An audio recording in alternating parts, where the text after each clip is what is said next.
Hello Penguinauds, I'm the Beardy Penguin and welcome back to Kerbal Space Program Fall of Kerbin, World War II era, and this video will be covering our brand new Air Force. So, the first addition to our brand spanking, shiny new Kruolan Airforce is the Tetris 9 Falcon. Now this is our new mainline fighter, and as you can see, it's pretty heavily based off of the Yak 9. It's got two of these, I want to say Shavak. Is that how you pronounce that? I don't even know if you're meant to even try and pronounce it, but Shvak, I think that's how you say it, 20mm wing-mounted cannons. Now the thing about 20 mils is we can only carry one box of ammunition for them, and that's the way the armament points work out. So we do not have much ammunition to go round. Thankfully, with a 20mm, you only really need to hit the enemy once, and then they are going to have a very distinct lack of aircraft around them. These things are very fast-firing and very powerful. I know Tape went for 50 cals because you wanted to have the opportunity to have far more ammunition. Because, of course, Kerthenian pilots, they can't hit anything, okay? They need a load of ammo to have a hope in hell of hitting a Kruolan aircraft. But our pilots are obviously far more skilled, far superior to Kerthenian scum. But just in case, I have changed the guard mode so that our gun range is only 1 kilometer, so they only fire when they're in range. We do not have the ammunition to waste it from long range when we don't have a chance in hell of actually hitting the enemy. So we've got a 1 kilometer range on our guns. We've also got a 5-second firing interval, so we only fire in short bursts with long time to actually aim at the enemy in between. Ammo is going to be the primary downfall of this aircraft, but hopefully these 20 mils will actually prove that ammo shouldn't be too much of a problem. I'm hoping that the fact that this aircraft is an amazing turn fighter, we should be able to outturn the enemy and then actually line up shots on them relatively well, and the 20 mils should hopefully pay off. But I guess we'll just have to find out when the war actually starts for real after this little Christmas ceasefire we seem to have had. Anyway, on to our next aircraft. This is the Tetris 16 Swift, and it's obviously very heavily based off of the I-16. Now you're probably wondering, Biddy, why do you have two fighters? Well, what's wrong with the Tetris 9? What's wrong with the Falcon? Well, the thing about the Falcon is it's an amazing turn fighter. Obviously, it's got pretty good armament. It's got very long range, but its climb rate is not fast enough to catch an enemy bomber, and that's the main thing that the actual Swift is designed to do. So it's got a much shorter wingspan, so it has barely any energy retention. It's very maneuverable, but it can't turn fight. It loses energy way too quickly. But the payoff is that it's lightning fast, okay? The climb rate of this thing is just through the roof, and it's actually fast enough, especially now we're using radar stations so that we scramble our fighters earlier. It's fast enough to catch an enemy bomber before it can actually get to its target, which it will be vital in the coming war, considering we're going to have pretty large strategic bombers, like you see the one over there, attacking our cities. So it's vital that we have something that can actually catch up to them before they can drop their bombs on their target. Swarms of these things against bombers, trust me, they're going to have some problems. Once again, we've got our 20 mils. Ammunition shouldn't be too much of a problem. These are only going to be deployed to take out enemy bombers. They're not going to really be maneuvering particularly a great deal, so small amount of ammo shouldn't be too much of a problemo, and they'll be based at bases, so they should be able to be resupplied. But these are only going to be used for defensive roles only. On to our next aircraft, which is our new ground attacker. This is the Kerbin 2 Vulture. It's actually got 3 variants, all in varying degrees of usefulness, and this is based off of the IL-2 Sturmovik, which is the most produced aircraft of all time, I believe. So we're certainly basing our design doctrine off of some pretty proven technology. So this is our bombing variant, so it's got 4 250-pound bombs. We could actually have more, because our new maximum bomb load for these is 1,600 pounds, but at the moment I just decided to go with this. But the armament's flexible, but the actual aircraft themselves are all finished, unlike Tape's aircraft. I think he's still got quite a bit of work to put into his Air Force. But anyway, it's also got 4 forward-facing 50 cals. As I said, we might get rid of 2 of those and put on some more bombs. I'm very tempted to actually do that. But the thing about the Vulture is it's not a turn fighter. So we've got this 50 cal heavy machine gun for facing to the rear to take out any trailing enemy fighters. And this thing's powerful, okay? The fact that it's obviously rotatable, it's very accurate, it's got a pretty decent range of about 2 kilometers, and this should almost certainly cover our back from engaging enemy fighters. So although this is not a turn fighter by any means, and enemy fighters will pose a pretty big threat to it. This isn't like in World War One, where the attackers were better fighters than our actual fighters. Okay, now there's pretty much the same power plants for our engines, for the fighters and the ground attackers. So this isn't going to have a speed advantage. I know Tape's designing a P-38, which is lightning fast. No, our main defense on this is this rear gun, which Tape's going to have some problems with. And we're placing a lot of faith in this rear gun to keep this aircraft safe. Anyway, on to our second variant, the KT-2B. This one has rockets instead of bombs. It's missing 2 forward-facing 50 cals, so it can have 6 rockets. I don't know if this variant is even going to be deployed into the field. Rockets, you have to be really close to use them. They're wildly inaccurate. I have no idea. Like, they're fun. They're certainly fun to use, but when it comes to actually attacking ground targets, I think you can't beat a bomb, really. So we might deploy this once just for a laugh, because they're certainly a lot of fun to play around with. But on an actual, will they win us the war standpoint, they're actually not particularly effective, but we'll certainly give it a go.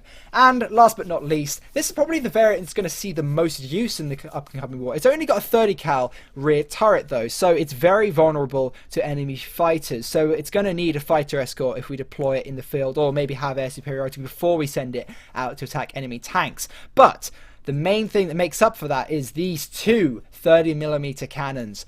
Oh yes, 30mm cannons, and also 2 ammo boxes for them. Hell yeah, this thing is going to have a hell of a time just absolutely shredding soft ground targets, and even doing quite a lot of damage to light tanks and possibly even medium tanks. Heavy tanks I doubt will be able to do much damage to, but these 30mm will shred through soft targets on the ground, and this is almost certainly going to be very, very well feared by Kerthenians on the ground. This thing, I actually considered putting a Jericho trumpet onto it. You know, the thing that the Stukas, German Stukas had in World War II that make the high-pitched whining noise when they dive. Aviator Arsenal actually adds that. So if you guys think it would be a fun idea and you wouldn't be annoyed by high-pitched whining noises every time this thing sees like 80 meters per second, I might actually throw that on all these ground attackers. I think that would be pretty amazing.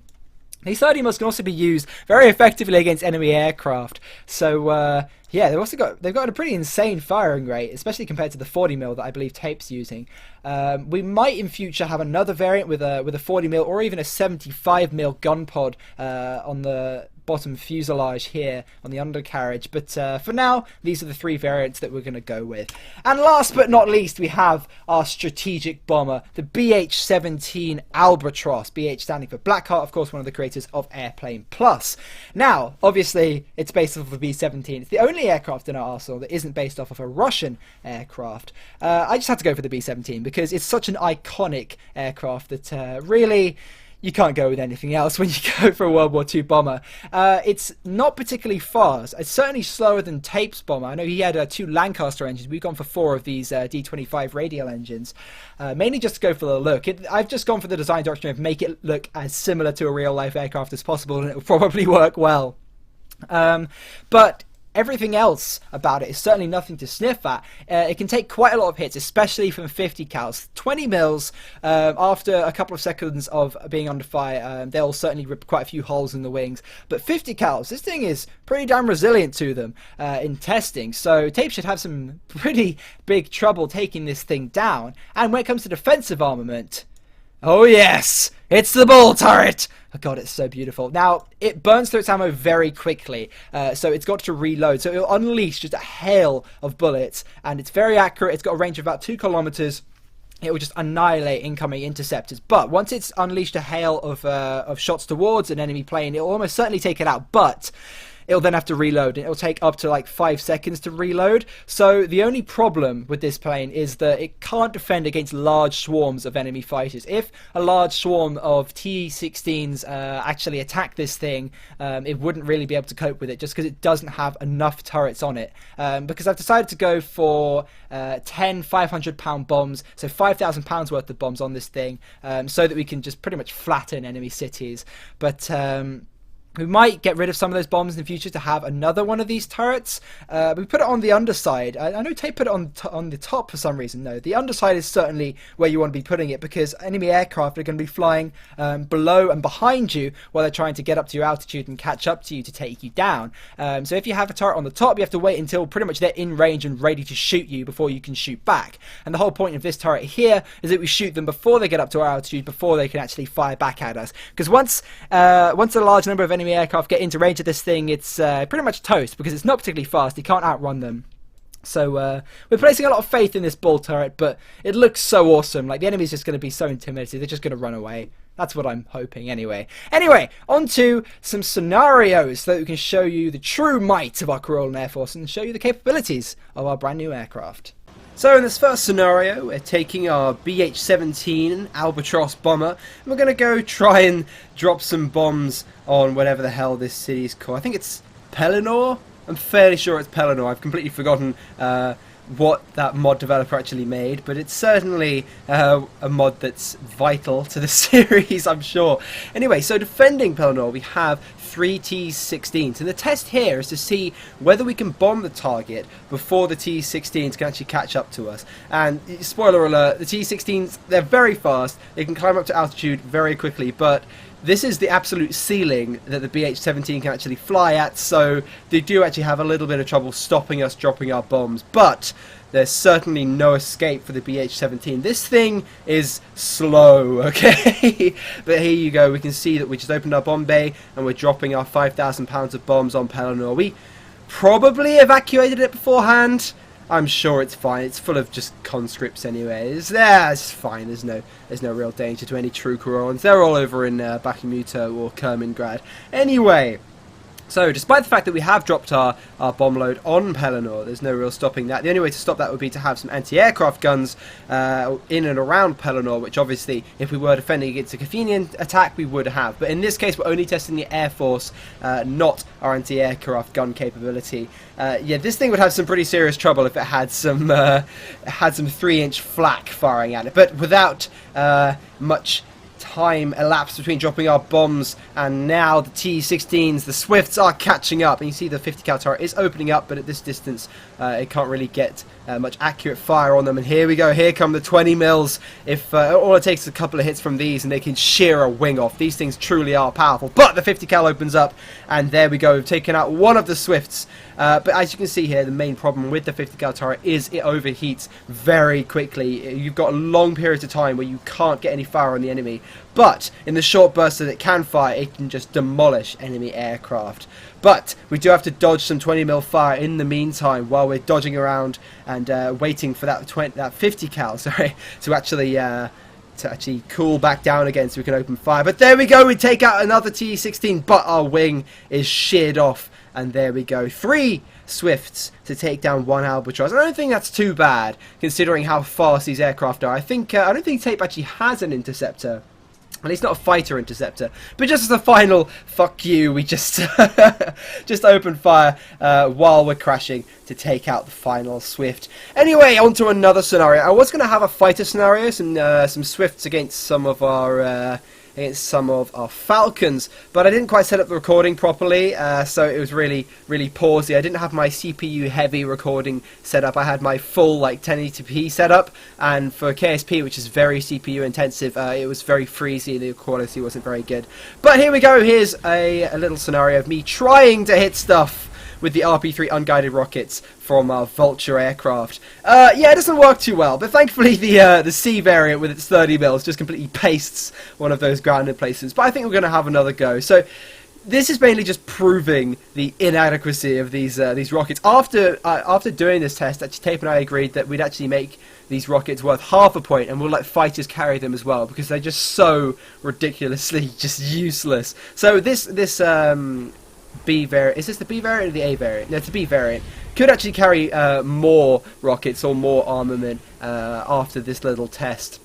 We do actually hit something for once, but we don't really do much damage. We do heat it up a bit, but this is a completely unarmored target, and we don't destroy it. So, yeah, just to finish it off, we just bring in some bombs. We actually turn off the guard mode here, just because I want to actually see how accurate our bombs can actually be without having to dodge flak all the time.